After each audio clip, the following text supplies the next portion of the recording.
"This meeting is for heirs only," the lawyer said as he placed my dad's property deeds on the table. I smiled and asked, "You mean the ones I already own?" In that moment their inheritance disappeared.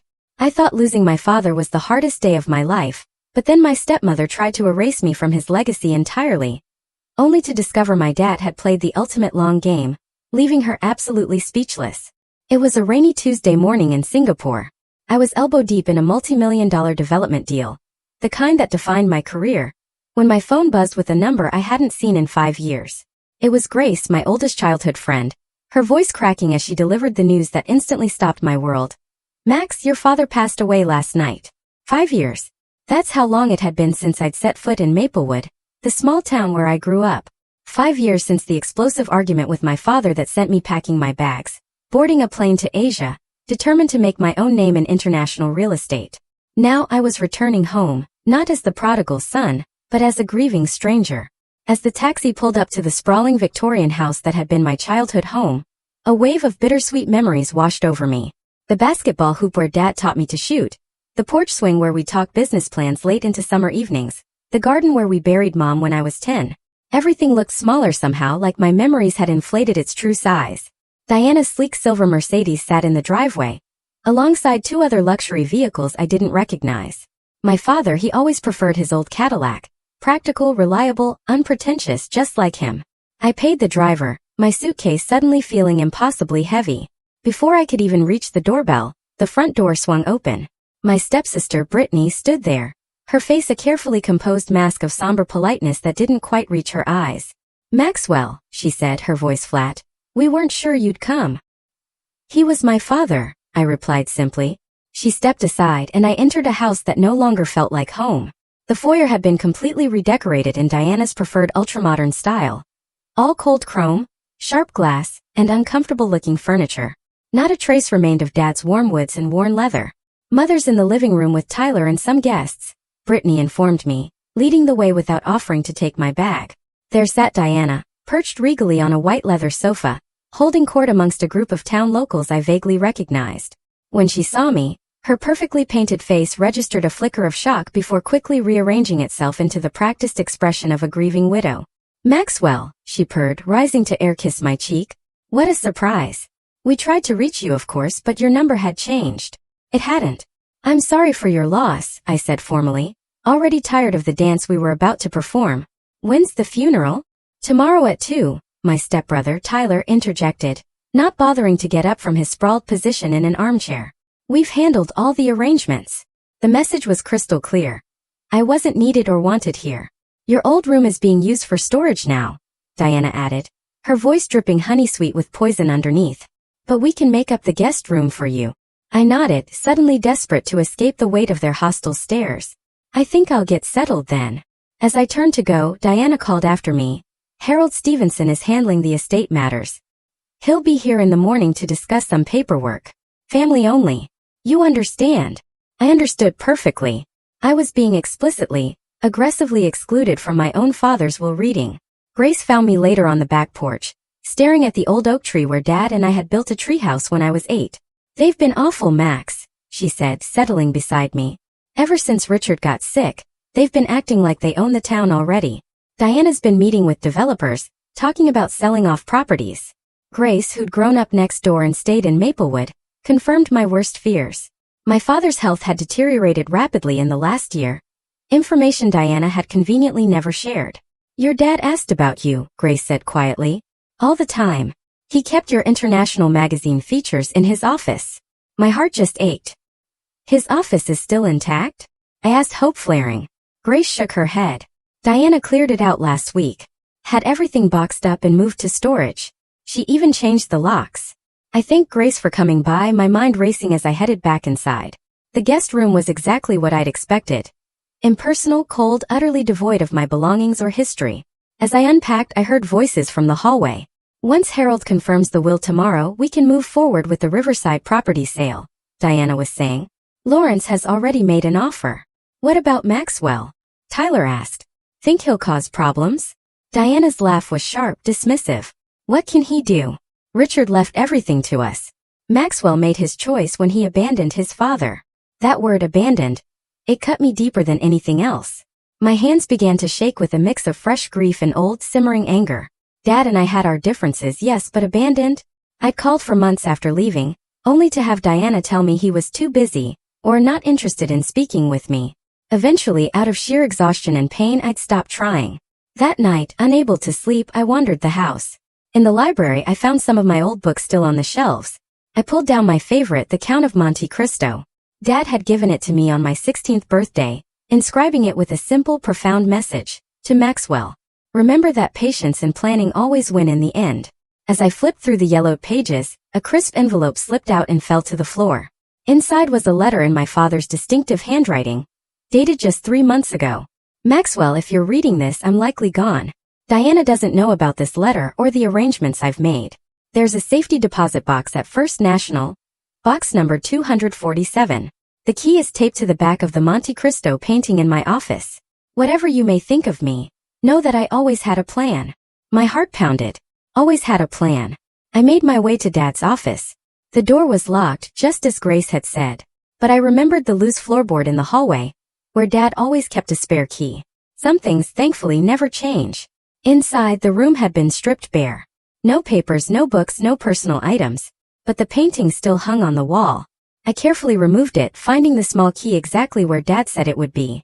Tomorrow, I decided, I would visit the bank and then Harold Stevenson's office.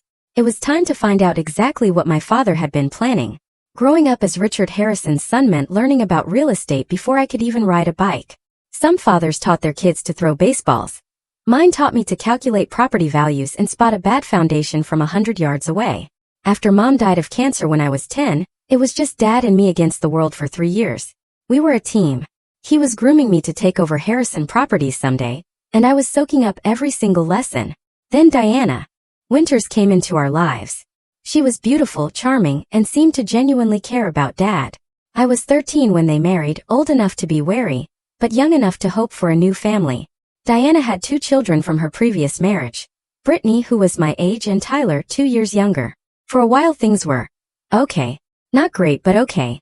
Diana made Dad happy, and that was what mattered to me. But slowly things began to change. My place at the dinner table moved further from Dad. My weekend property tours with him were rescheduled to accommodate Tyler's soccer games or Brittany's dance recitals. Diana started redecorating the house, systematically erasing traces of my mother, room by room. You need to give them a chance, Maxwell, Dad would say whenever I complained. They're family now. By the time I was 16, I had effectively been sidelined in my own home. Diana positioned herself as Dad's business confidant, accompanying him to meetings and networking events that I used to attend. Tyler suddenly developed a very convenient interest in real estate, and Dad was thrilled. Despite this, Dad and I maintained our connection through the business. Harrison Properties was Dad's life's work, a company that owned and managed nearly 30% of the commercial real estate in Maplewood and surrounding areas. What had started as a single apartment building purchase when my parents first married had grown into an empire worth millions. Property is permanence, Maxwell, Dad often said. Money comes and goes, but land and buildings, they're tangible. They last. I took those words to heart, studying business and real estate in college while working summers at Harrison Properties. I learned every aspect of the business, from maintenance to management to development. By the time I graduated, I was ready to step into a leadership role. That's when everything fell apart.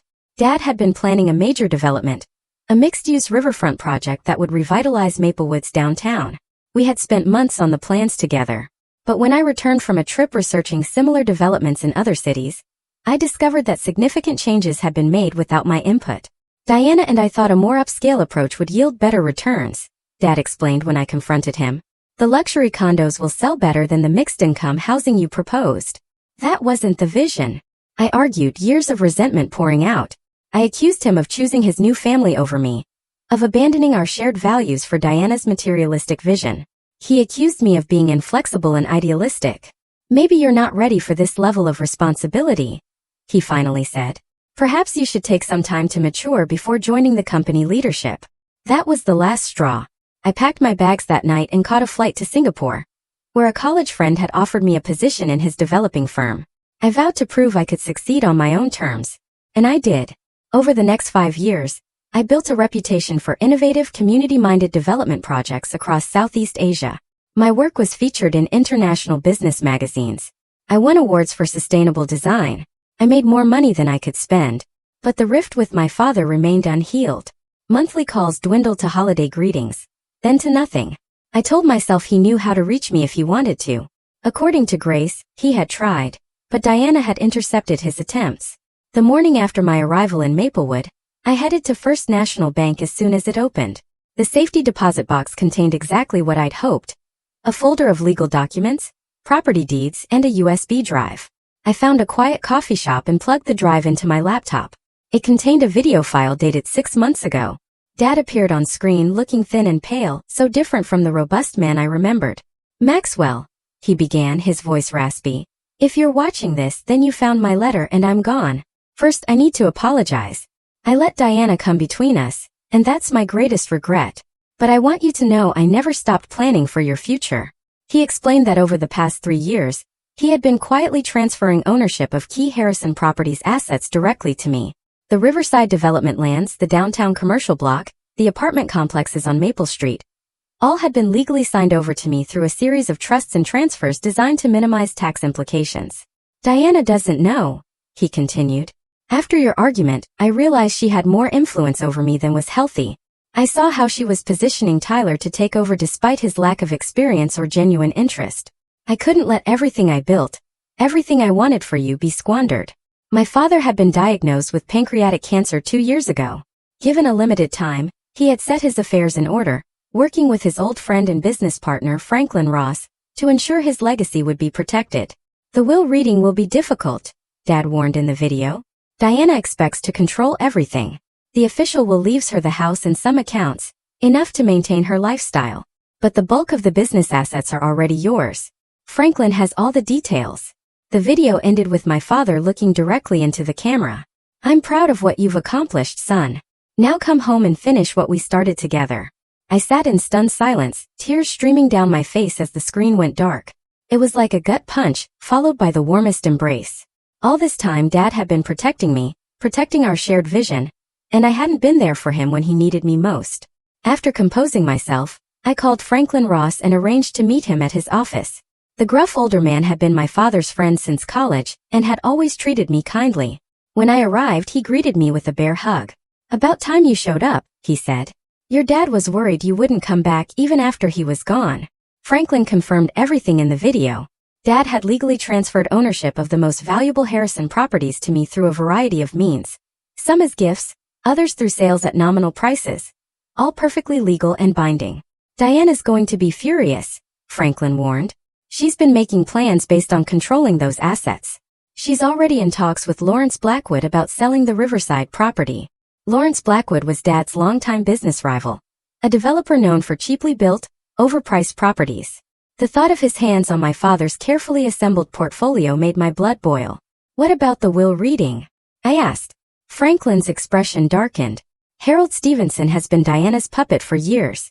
Your dad kept him as the family attorney to avoid suspicion, but he didn't trust him with the real plan. Harold scheduled the reading for this afternoon, and Diana's made it clear you're not welcome." I fingered the property deeds in my briefcase. "Oh, I think I'll attend anyway." Franklin's smile was wolfish. "Richard would have loved this. He always said you had his flair for the dramatic moment." As I left his office, I felt my father's presence more strongly than I had since returning to Maplewood. He had entrusted me with his legacy, and I wouldn't let him down. Diana and her children were about to learn that they had underestimated both Harrison men. Margaret Wilson had been my father's executive assistant for 20 years. She knew everything about Harrison Properties and everyone in Maplewood. When I walked into the company headquarters that morning, her face lit up with genuine pleasure. "Maxwell Harrison," she said, rising from her desk to embrace me. "I was hoping you'd come." The offices had changed, sleeker, colder, with Diana's influence evident in the decor. But Margaret's domain remained a comforting throwback with its orderly filing cabinets and family photos, including, I noticed with a pang, several of me that Dad must have kept her supplied with over the years. "Your father wanted me to give you this," Margaret said quietly, slipping me a second USB drive. "He made me promise to hand it to you personally, not to mail it or leave it anywhere it might be found." I thanked her and asked about the company's current state. Margaret's expression turned troubled. "Things have changed since Diana took over operations. Cost-cutting measures, staff reductions. She brought in consultants who know nothing about how your father ran things. And Tyler. She lowered her voice. Tyler has been given a VP title, but he rarely shows up. And when he does, he makes decisions that undo years of careful work. I asked about specific projects and properties, carefully not revealing what I already knew from the documents and my meeting with Franklin. Margaret's answers confirmed my suspicions. Diana had been systematically preparing to dismantle my father's carefully built empire for quick profits. The Riverside development has been completely redesigned, Margaret said. Your father's vision for a community space with affordable housing has been replaced with luxury condos and high-end retail. Lawrence Blackwood's company is set to take over construction next month. Before leaving, I asked to see my father's office. Margaret hesitated. Diana had it cleared out last week, said she needed the space for the new marketing team. I'd still like to see it.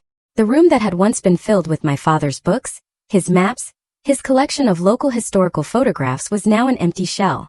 Standing there, I felt a renewed sense of purpose. This wasn't just about claiming my inheritance. It was about honoring my father's vision for Maplewood. I found a quiet corner in a nearby park to view the contents of the second USB drive. This one contained more videos. My father walking through various properties, explaining their significance and his hopes for their future. He'd recorded these private messages over the last year of his life, creating a detailed blueprint of his vision. The Riverside project is the most important, he said in one recording, standing on the vacant waterfront property that had been the subject of our final argument. This could transform Maplewood, create housing and opportunities for everyone, not just the wealthy. Diana doesn't understand that a town needs economic diversity to thrive. I've transferred this property to you because I know you'll do right by it. In another video, he sat in his office, looking tired but determined. I've been watching your work in Asia Maxwell, the sustainable housing development in Malaysia, the mixed-use project in Vietnam. You've taken what I taught you and improved on it. You were right about the direction we should have gone. I was too easily swayed by Diana's focus on luxury and status. By the time I finished watching all the videos, I had a complete understanding of not just what my father had transferred to me but why. He had protected his most meaningful projects from Diana's influence, ensuring they would be developed according to his original vision, the vision we had once shared. It wasn't just about reclaiming what was mine. It was about honoring his trust. My next stop was to meet with James Patterson, the accountant who had handled my father's personal finances for decades. James greeted me warmly but cautiously in his small downtown office. "I've been expecting you," he said, closing the door firmly behind me. "Your father left instructions that I should assist you once you returned." James explained the complex financial arrangements my father had created. Not only had he transferred property ownership, but he had also established a separate business entity, Harrison Legacy Holdings, with me as the sole owner. "The structure is quite elegant," James explained, showing me flowcharts and balance sheets. On paper, Diana believes she's inheriting control of Harrison Properties, but the company is now essentially a shell. The valuable assets have been moved to Harrison Legacy Holdings over the past 3 years, through a series of perfectly legal transactions. "Did Dad leave Diana with nothing?" I asked, feeling a twinge of concern despite everything. James shook his head. "He was fair. The family home is hers. There are investment accounts with substantial balances. She'll receive ongoing income from some of the commercial properties. She won't be destitute by any means, just not in control of the empire she thought she was getting." The sheer genius of his strategy, the meticulous planning, it was breathtaking. I spent the rest of the morning reviewing documents and making calls to verify my legal standing. By noon, I was confident in my position. The property deeds were valid. The business transfers were properly filed. My father had methodically ensured that his wishes would be carried out regardless of what his official will might say. As I prepared for the will reading scheduled for 2 p.m., I felt both nervous and utterly resolute. Diana and her children had spent years pushing me out of my father's life, thinking they had secured their future by doing so.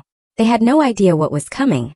I dressed carefully in my best suit, charcoal gray, with a subtle blue tie that had been a gift from my father years ago.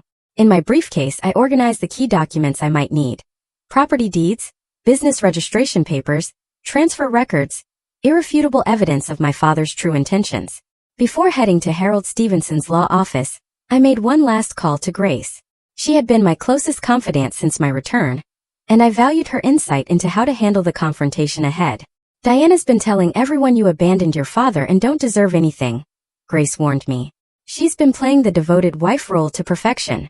Be prepared for theatrics." I'm not looking to humiliate her, I said.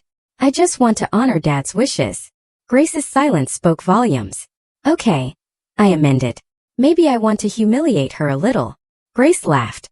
She deserves it. Your dad wasn't happy these last few years, Max. He missed you. Whatever happens today, remember that he wanted you to come home and take your rightful place. With those words bolstering my courage, I headed to Harold Stevenson's office, ready to face the family that had tried to erase me from my father's legacy. I walked into that office not just for myself but for him. Harold Stevenson's law office occupied the entire top floor of one of Maplewood's few high-rise buildings, a modest 4-story structure in the center of town.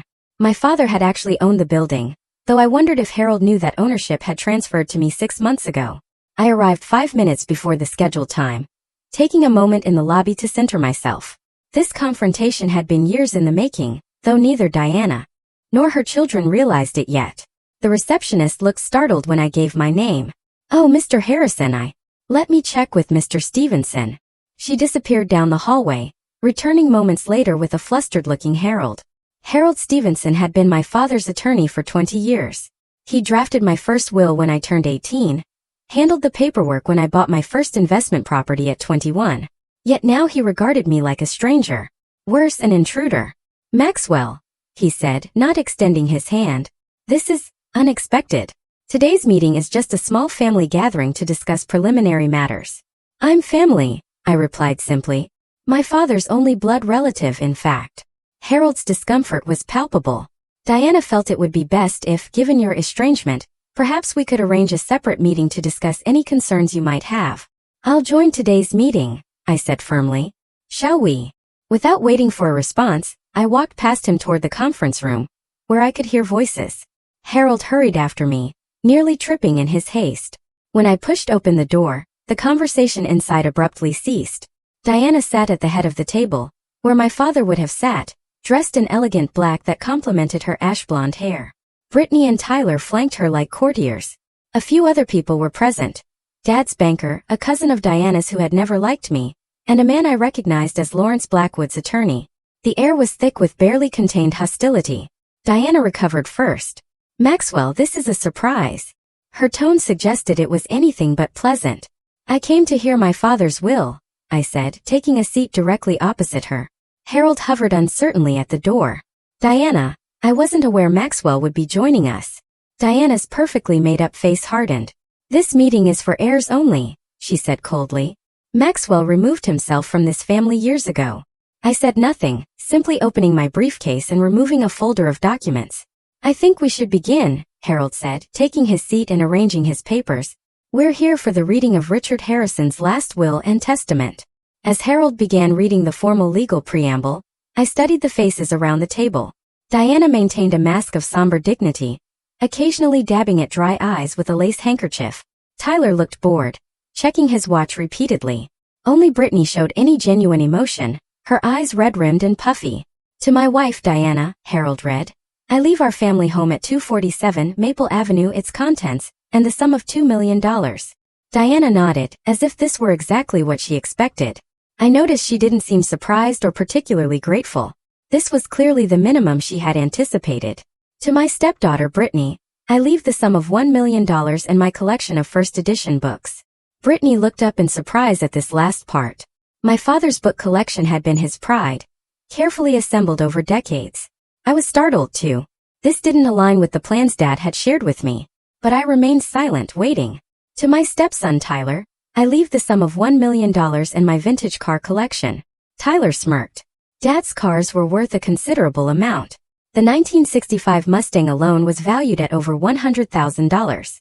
"As to my business interests," Harold continued, "Harrison Properties and all associated assets I leave to." Diana straightened, a triumphant gleam in her eye. "My son Maxwell Harrison." The room went deathly quiet. Then Diana laughed, a sharp, disbelieving sound that cut through the silence. "That's impossible," she said. "Richard changed his will 2 years ago. I was there." Harold looked profoundly uncomfortable. "There was a codicil filed 6 months ago," he admitted, his voice barely a whisper.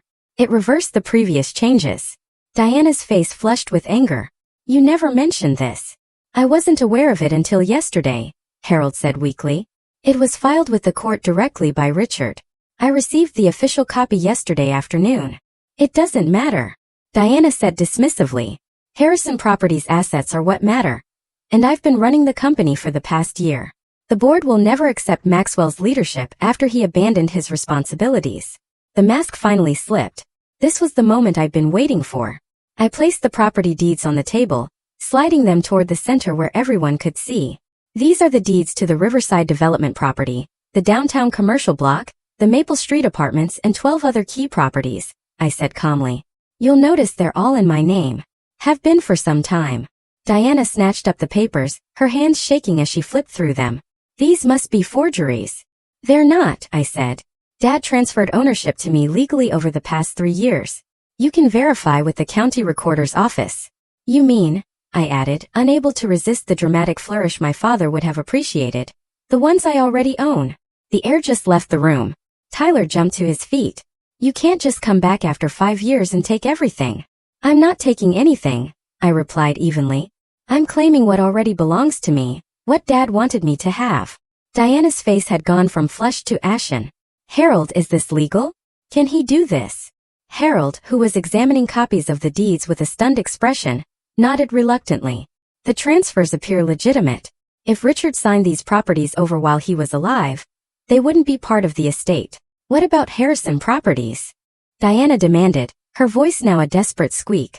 The will says Maxwell gets the company. The company's assets are primarily the properties, Harold explained, looking increasingly miserable. If the properties are already in Maxwell's name, then the company itself is a shell. Dad also established Harrison Legacy Holdings last year. I finished for him, transferring operational control of all these properties to the new entity. I'm the sole owner. The room erupted into chaos. Tyler was shouting about contesting the will. Diana was threatening to sue everyone, including Harold. Brittany sat silently, watching me with an unreadable expression. When Diana finally ran out of steam, I spoke again, my voice quiet but firm. Dad left you financially secure, Diana. The house, investments, some income properties. He wasn't vindictive, but he built Harrison Properties from nothing, and he wanted its legacy protected. He knew you planned to sell it off piece by piece. You have no right. Diana hissed. I was his wife. I took care of him while you were off playing developer in Asia. I wanted to come back, I said. I called for months after I left. You told me he didn't want to speak to me. A flicker of guilt crossed Diana's face before she masked it. He was disappointed in you. Then why did he leave me everything that mattered to him? I challenged. Why did he spend the last years of his life creating an elaborate plan to ensure I would carry on his work? Brittany spoke for the first time. Is it true? Did Mom keep you from talking to Dad? Before Diana could interrupt, I nodded. According to his videos and letters, yes. He tried to reach me multiple times. Videos. Diana's voice rose in panic. What videos? I patted my briefcase. Dad was thorough. He documented everything. His decisions, his reasons, his hopes for the future of the business in Maplewood. He knew exactly what you were planning, Diana. The deal with Lawrence Blackwood, the luxury condos on the riverside, all of it. Harold cleared his throat. Perhaps we should adjourn for today. This is a lot to process, and there may be legal questions that need resolving. I agree, I said, rising and gathering my documents. My attorneys will be in touch regarding the transition of operational control for the properties.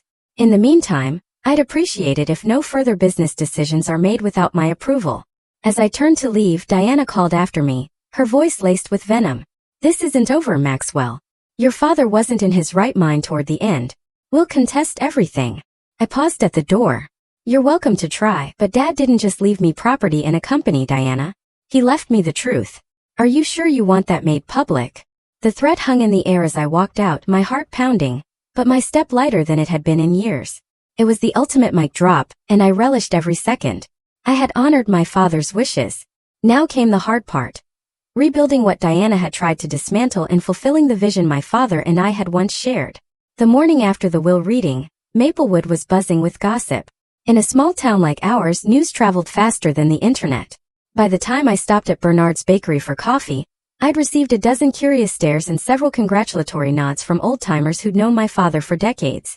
Your dad would be mighty pleased, said Bernard himself, as he handed me a cinnamon roll on the house. Diana had folks worried about what would happen to the town if she sold everything to outsiders. I thanked him and took a seat by the window, watching the familiar rhythm of Main Street. Maplewood had changed less than I had in 5 years. The same shops lined the street. The same courthouse stood at the end of the square. The same sense of community persisted despite Diana's best efforts to remake it in her image. Grace joined me, sliding into the seat across from mine without invitation. "You're the talk of the town," she said, stealing a piece of my cinnamon roll. "Diana's telling anyone who'll listen that you manipulated your father in his final days, and that she'll see you in court." "Let her try," I replied. "Dad documented everything. He was of sound mind and body when he made these arrangements." Grace's expression turned serious. "Be careful, Max. Diana has a lot of influential friends, and Lawrence Blackwood is furious about losing the Riverside deal." I was saved from responding by the arrival of Franklin Ross, who pulled up a chair without asking. "Morning, kids," he said, though Grace and I were both in our 30s. "Quite a show yesterday from what I hear." I filled him in on the details, including Diana's threats of litigation. Franklin waved this off. "Standard bluster. Her legal position is weak and she knows it. But that doesn't mean she won't make trouble." "What kind of trouble?" I asked. "The community kind," Franklin replied. "Diana spent the last 5 years building social capital in this town. Charity boards, business associations, the works. She's convinced a lot of people that her vision for Maplewood's development is the right one." "Selling everything to Lawrence Blackwood is hardly a vision," I countered. "People don't know that part," Grace pointed out. "They just see the glossy renderings of riverfront dining and luxury boutiques. They don't understand what it would mean for housing prices or the character of the town." I spent the rest of the day meeting with key employees at Harrison Properties, reassuring them about their jobs and my intentions for the company. Most seemed relieved. Diana's management style had apparently involved a lot of threatening to fire people. But a few who had aligned themselves with her were noticeably cold. Margaret had organized the files I needed to review, giving me a comprehensive picture of the company's current state. It wasn't pretty. Cash reserves had been depleted. Maintenance on properties had been deferred. Several valuable parcels of land had been prepared for quick sales at below market rates. She was stripping the company for parts, Margaret said bluntly. The implications were clear. A few more months and Diana might have done irreparable damage to my father's legacy. That evening, I returned to the house. Diana's house now legally, though I was still staying in the guest room until I found more permanent accommodations. The atmosphere was glacial. Diana had retreated to the master suite, emerging only to glare at me when our paths crossed in the hallway. Tyler was openly hostile, slamming doors and muttering threats under his breath. But it was Brittany who surprised me, knocking tentatively on my door after dinner. "Can we talk?" she asked, looking uncomfortable but determined. I invited her in, curious about what she wanted. Brittany and I had never been close. She had followed her mother's lead in freezing me out of family activities from the beginning, but we had never been outright enemies either. She perched awkwardly on the edge of a chair. "I wanted to apologize," she said after a moment of silence, "for how things went with Dad with Richard." I raised an eyebrow at her use of his name rather than Dad. "He was always your dad more than ours," she acknowledged. Tyler pretended to be interested in the business, but it was all an act. He just wanted the money and status. "And you?" I asked. Brittany sighed. "I just wanted a family. When Mom married Richard, I thought we'd all become one big happy unit. But she was always pushing, positioning Tyler and excluding you. It made me uncomfortable," she admitted, "but I didn't know how to stop it." Her confession seemed genuine, but I remained wary. "Why are you telling me this now?" "Because I found something," she said, pulling a small notebook from her pocket. After the will reading, I was curious about what Dad, Richard, was really thinking. So I went through some of his things that Mom had packed away. She handed me the notebook. It was my father's journal from the past year, filled with his thoughts about the business, his illness and his family, including his regrets about our estrangement, and his growing concerns about Diana's influence. "He wasn't happy," Brittany said quietly. "He missed you, and he was starting to see through Mom's manipulations." I flipped through the pages, recognizing my father's handwriting, and his characteristic blunt assessments. There were detailed notes about Diana's meetings with Lawrence Blackwood, her efforts to isolate Richard from old friends, her pressure to change his will. "Does your mother know you have this?" I asked. Brittany shook her head. "She'd be furious. But I thought you should have it. It confirms what you said about Dad wanting you to come home and take over." I studied her face, looking for signs of deception. "Why show me this?" You're basically giving me ammunition against your mother. Because it's the right thing to do, she said simply. And because I want to stay in Maplewood. I love this town. I don't want to see it destroyed by mom's schemes or by a family war. Before I could respond, shouting erupted from downstairs.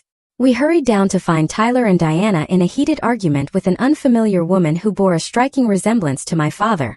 You have no right to be here, Diana was saying, her voice shrill. Richard never acknowledged you. The woman noticed me on the stairs, and her expression changed. You must be Maxwell, she said. I'm Alice. Alice Thornton. Richard was my father too. The half-sister I never knew existed. Another bombshell in a week full of them. That's a lie, Diana snapped. Some desperate ploy for money. Alice shook her head. I don't want money. Richard and I had a relationship for years, private at my request. I just came to pay my respects and meet my brother. She extended a hand toward me, her eyes so like my father's, cautious but hopeful. I took it, feeling another piece of the puzzle that was Richard Harrison's life fall into place. It seems we have a lot to talk about, I said. Diana made a sound of disgust. I won't stand here and watch this farce. Come on, Tyler. She stormed out, Tyler trailing behind her. Brittany hesitated, then quietly slipped away, leaving me alone with a sister I never knew I had. Alice smiled tentatively. This isn't how I imagined our first meeting. Nothing about this week has gone as imagined, I replied with a rueful laugh. But I'd like to hear about you and your relationship with Dad, if you're willing to share. We moved to the living room and Alice began telling me about her mother's brief relationship with my father before he met my mother, how she had discovered her paternity as an adult, and how Dad had welcomed her into his life, quietly respecting her wishes for privacy. He talked about you all the time, she said. He was so proud of what you were accomplishing in Asia, even while he missed you terribly. As Alice spoke, I felt both grief and gratitude washing over me. Grief for the years lost with my father, and gratitude that he had found ways to protect his legacy despite Diana's interference. My world just kept expanding in the most unexpected ways. The road ahead would be challenging with Diana's threatened lawsuits and the community divisions Franklin had warned about. But I was more determined than ever to honor my father's vision for Harrison Properties, and for Maplewood itself. Later that night, as I pored over company documents in the guest room, my phone buzzed with a text from an unknown number. It was Lawrence Blackwood. We need to talk. This isn't over. I stared at the message, understanding that the battle for my father's legacy and Maplewood's future was just beginning. The weeks following the will reading were a whirlwind of activity. I officially took control of Harrison Properties, working with Margaret to assess the damage Diana had done and develop a recovery plan.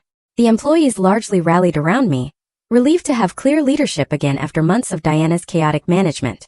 Your father would be proud, Margaret told me as we reviewed the updated business plan. This is exactly the steady hand the company needs. Not everyone was pleased with my return. Several board members who had aligned themselves with Diana resigned in protest. Lawrence Blackwood launched a public relations campaign suggesting that an absentee heir couldn't possibly understand Maplewood's needs the way his development company could. The most surprising development came from Diana herself. After weeks of threats and posturing, she unexpectedly requested a meeting at her attorney's office. Be careful, Franklin warned when I told him about it. Diana doesn't make conciliatory gestures unless she has an angle. I agreed to meet her, curious about what she could possibly offer that would interest me. Grace insisted on accompanying me as moral support, waiting in the lobby while I faced Diana and her attorney. Diana looked immaculate as always, but there was a brittleness to her perfect appearance that hadn't been there before. The stress of the past month had taken a toll. I want to propose a settlement, she said without preamble, to avoid costly litigation and public spectacle. Her attorney, a sharp-faced woman I didn't recognize, placed a document on the table between us. Mrs. Harrison is willing to withdraw all claims against the estate and property transfers in exchange for operational control of the Riverside Development Project. I nearly laughed out loud. The most valuable property in the portfolio? That's not a settlement. That's a heist. It was my idea, Diana insisted. I worked with Richard on the plans for years. That project is my vision. It was Dad's vision long before you came into the picture, I corrected her. And it wasn't luxury condos and boutiques. It was affordable housing, community spaces, local businesses. Diana's facade cracked slightly. Maplewood needs to evolve, Maxwell. The old way of doing things is dying. Richard understood that toward the end. Did he? I asked, pulling out my phone and playing one of Dad's videos. The one where he explicitly stated that Diana didn't understand his true vision for the Riverside property. Diana's face flushed with anger. He was sick, confused. He was clear-minded enough to legally transfer his most important assets to me, I pointed out, and to document why he was doing it. The meeting ended at an impasse, with Diana storming out and her attorney promising further legal action. But as the weeks passed, no lawsuit materialized. According to Franklin's sources, Diana's attorneys had advised her that her position was legally untenable. Meanwhile, I had been getting to know my half-sister, Alice. Unlike Diana's children, Alice had no interest in the family business. She was a professor of environmental science at a university in Colorado, passionate about conservation and sustainability. Our conversations gave me ideas for incorporating green spaces and sustainable design into the Riverside development. Dad would have loved that, Alice said when I shared my updated vision for the project. He was always interested in environmental initiatives, but Diana discouraged them as too costly. Brittany had become an unexpected ally in navigating the transition. She had distanced herself from Diana's machinations, moving into an apartment downtown, and offering insights into her mother's business dealings that proved invaluable. Mom's been liquidating her personal assets, she informed me during one of our regular coffee meetings. Selling jewelry, art, even some of her designer furniture. I think she's planning to leave Maplewood. Tyler remained hostile, but increasingly isolated. His friends in town had begun to distance themselves as rumors of his involvement in some of Diana's more questionable business decisions circulated. The real breakthrough came during a town council meeting, where I presented my revised plans for the Riverside development. Gone were Diana's luxury condos and exclusive shops, replaced with a mixed-use development that included affordable housing, spaces for local businesses, a community center, and extensive public access to the waterfront. This is the development my father originally envisioned, I explained to the packed meeting room. A project that would benefit all of Maplewood, not just the wealthy few. Lawrence Blackwood was there, of course, armed with his own glossy presentation and promises of tax revenue from his high-end development. But when residents began asking questions about housing affordability and public access, his proposal quickly lost support. The Harrison plan preserves Maplewood's character while allowing for growth, Grace argued from the audience. The Blackwood plan turns us into just another playground for the rich. The council voted unanimously to support my proposal, dealing a decisive blow to both Lawrence and Diana's vision for Maplewood's future. It was a huge win not just for me, but for the soul of Maplewood. As I left the meeting, Lawrence approached me, his expression grim but resigned. "You win this round, Harrison," he said. "But I've been in this business a lot longer than you. I can wait. Or you could adapt," I suggested. "There's room for your company in my development plan, if you're willing to work within the community-focused framework." Lawrence seemed startled by the offer. "Why would you suggest that?" "Because despite everything, you're good at what you do," I acknowledged. "And Dad always said that a smart businessman can find a way to do well by doing good." We didn't reach an agreement that night, but the door had been opened. Sometimes reconciliation comes from unexpected directions. The final confrontation with Diana came not in a courtroom, but in the garden of what had once been our family home. I found her there one evening when I came to collect the last of my belongings before moving into my own place. She was sitting on a stone bench near my mother's rose bushes, looking smaller and older than I remembered. When she saw me, she didn't lash out as I expected. "I'm leaving Maplewood," she said simply. "There's nothing for me here anymore." I sat beside her, maintaining a careful distance. "Where will you go?" "Back to Connecticut. My sister is there." She glanced at me sideways. "You've won, Maxwell. The company, the town's support, even my daughter's loyalty. Are you satisfied?" The question wasn't entirely bitter. There was genuine curiosity in it. "It was never about winning," I said after a moment. "It was about honoring Dad's legacy, about doing right by Maplewood." Diana was quiet for a long moment. "He changed after you left," she finally said, her voice softer than I'd ever heard it. "He became more distant, more focused on his projects. I thought if I took an interest in the business, it would bring us closer. And then you got a taste for it," I suggested. She didn't deny it. "I'm not apologizing for wanting security, Maxwell. When you've been left with nothing once in your life, you do whatever it takes to make sure it never happens again." I thought about the complex woman beside me. Manipulative and materialistic, yes, but also shaped by her own fears and experiences. "Dad left you financially secure. The house, the investments. You didn't need to try to take everything." "Need has little to do with it," she replied with unexpected frankness. "But it's done now." She stood, straightening her shoulders. I've instructed my attorney to withdraw all objections to the will and property transfers. In return, I expect you to honor the provisions Dad made for me and my children. I never plan to contest those, I assured her. She nodded once, a businesslike conclusion to our relationship. Goodbye, Maxwell. I doubt we'll see each other again. As Diana walked away, I felt not triumph, but a strange mix of relief and sadness. The family I had once hoped for when Dad remarried had never materialized. But in its place, new connections had formed with Alice, with Brittany, with the community of Maplewood that had welcomed me home. The next morning, I met with the Harrison Properties team to officially launch the Riverside Development Project. As I looked around the conference room at the eager faces, including Brittany, who had recently joined the marketing department, I felt my father's presence strongly. My father used to say that property is permanence, I told the team. What we built here will outlast all of us. So let's make sure it's something Maplewood can be proud of for generations to come. As the meeting broke up, Grace approached me with a smile. Your dad would be really proud, Max. I nodded, feeling at peace for the first time since returning to Maplewood. I think he would, and I think this is just the beginning. 1 year after my return to Maplewood, I stood on the newly constructed observation deck overlooking the Riverside development. What had once been vacant land was now a bustling construction site, with the first phase of buildings already taking shape. Mixed-income housing units flanked a central green space, while the foundations for the community center and local business incubator were being laid closer to the water. Quite a view, said Franklin, joining me at the railing. Richard would have loved this. I nodded, thinking of my father's vision for this property, and how close it had come to becoming something entirely different. I wish he could see it.